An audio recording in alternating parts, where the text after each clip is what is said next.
হুমায়ুনের একটি ভিডিও প্রকাশ করেছে তৃণমূল। সাংবাদিক বৈঠক করে হুমায়ুনের ভিডিও প্রকাশ তৃণমূলের গত বছরের একটি ভিডিও প্রকাশ।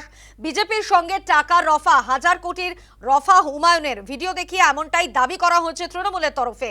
এআই ভিডিও, মানহানির মামলা করব। 2019-এর পর বিজেপির সঙ্গে সম্পর্ক নেই, হুমায়ুনকে ভয় পেয়ে এই কাজ করছে। অভিষেক, মমতা, কুণাল, ববিকে ছাড়বো না, পাল্টা হুঁশিয়ারি হুমায়ুন কবিরের। যে ভিডিও ইতিমধ্যে তৃণমূল প্রকাশ করেছে তার একটি অংশ আপনাদের সামনে আমরা তুলে ধরব।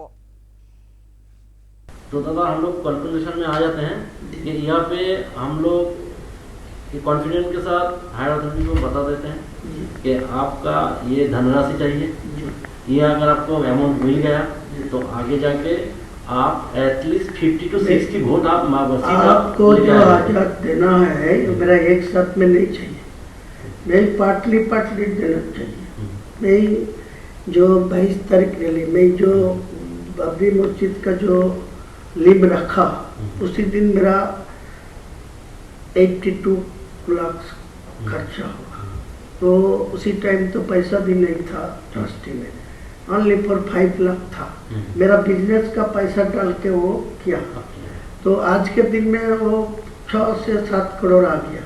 मेटीरियल्स भी 2-3 करोड़ को आ गया। ईटा, स्टोन, ये तो हम लोग देख रहे हैं वीडियो में इसमें कि आपका एकदम ऐसा ही चल रहा है। तो मैं ही आपको यही बोलते हैं, जितना जल्दी है 2 करोड़ 200 करोड़ दे दीजिए मेरे को। साथ दिल्ली हो कोई ऐसा कॉन्फिडेंशियली कोई আপনাদের ভিডিওর কিছু অংশ আমরা তুলে ধরলাম। এই ভিডিও প্রকাশের পরেই কুণাল ঘোষের কি বক্তব্য শোনাবো আপনাদের। হুমায়ুন কবির নামে ব্যক্তি তিনি প্রকাশ্যে স্বীকার করছেন যে বিজেপির সঙ্গে লেনদেনে থেকে তিনি স্পন্সর্ড বাই বিজেপি এবং তিনি বিজেপির হয়ে ভোট কাটার কাজ করছেন, এটা তিনি স্বীকার করলেন। 2, হুমায়ুন কবির কি বললেন যে মুসলিমদের বিভ্রান্ত করা সহজ, সেই কারণে আমি বাবরি মসজিদের নামটা ব্যবহার করেছি। আমাকে অনেক বারণ করেছিলেন, কিন্তু বাবরের নামে আমার যায় আসে না, আমি ওই নামটা দিলে ভাবাবেগকে প্রভাবিত করা যাবে। 3, উনি কি বললেন, 1000 কোটি টাকা চাই, 300 কোটি টাকা আমরা রেখে দেব যেমন বিহারে অমুক রেখেছে। অর্থাৎ এটা কিন্তু পুরোদস্তুর তদন্ত সাপেক্ষ, এটা তদন্ত হওয়া উচিত। 4, তিনি কি বলছেন, পিএমওর সঙ্গে আমার যোগাযোগ আছে, কোন অফিসারদের সঙ্গে যোগাযোগ আছে, তদন্ত দরকার। 4, তিনি বলছেন অসমের মুখ্যমন্ত্রীর সঙ্গে যোগাযোগ আছে, অন্য রাজ্যের সঙ্গে যোগাযোগ আছে, শুভেন্দু অধিকারীর সঙ্গে যোগাযোগ আছে।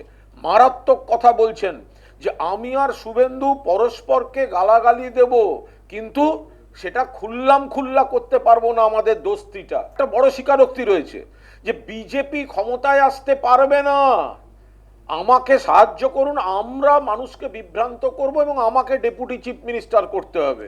অর্থাৎ ফিরহাদ হাকিম কেন এই সাহস তারা পায় যে একটা মসজিদের নামে, তাও আবার বাবরের নামে হলো না হলো কিছু যায় আসে না, আমি বাবরের নামটা দিয়েছি এই কারণে যে এটাতে ভাবাবেগ হবে, এই সেন্টিমেন্টটাকে আমি বিক্রি করতে পারবো। আমাদের সেন্টিমেন্ট বিক্রি করার জায়গা। আমাদের মুসলমান সমাজকে এইসব কুলাঙ্গাররা তারা কি ভাবে যে আমরা আমাদের নিজস্বতা কিছু নেই, বুদ্ধি নেই? হ্যাঁ আছে, এর জবাব দেবে এই বিজেপির এই অন্যায়, এই যে কেনা সি টিম পি টিম তৈরি করা এবং সেইটা দিয়ে আজকে এক ব্যাগে এসআইআর করে মুর্শিদাবাদ মালদার ভাইদের নাম বাদ দিয়ে দিচ্ছে, তাতেও তাদের শান্তি হচ্ছে না। তারপর এই বেঈমানগুলোকে কিনে নিয়ে সেইখানে ভোট ভাগের যে রাজনীতি করছে, সেইটাকে মুসলমান সমাজকে জবাব দিতে হবে। এদিকে এই ভিডিও এআই ভিডিও বলে দাবি করেছেন হুমায়ুন কবির। পাল্টা তিনি হুঁশিয়ারি দিয়েছেন যে প্রয়োজনে মানহানির মামলা করবেন। 2019-এর পর বিজেপির সঙ্গে সম্পর্ক নেই, হুমায়ুনকে ভয় পেয়ে এই কাজ করছে। অভিষেক, মমতা, কুণাল, ববিকে ছাড়বো না, পাল্টা হুঁশিয়ারি হুমায়ুন কবিরের। 2019 সালে নরেন্দ্র মোদীর সাথে ব্রিগেডের ময়দানে দেখা হয়েছিল, নমস্কার করেছিল। বাকি কোনো সময় 2019 সালের 1 অক্টোবর অমিত শাহর সাথে নেতাজি ইন্ডোর স্টেডিয়ামে বিজেপির লোকসভার প্রার্থী ছিলাম, তাই দেখা হয়েছিল, নমস্কার করেছিলাম।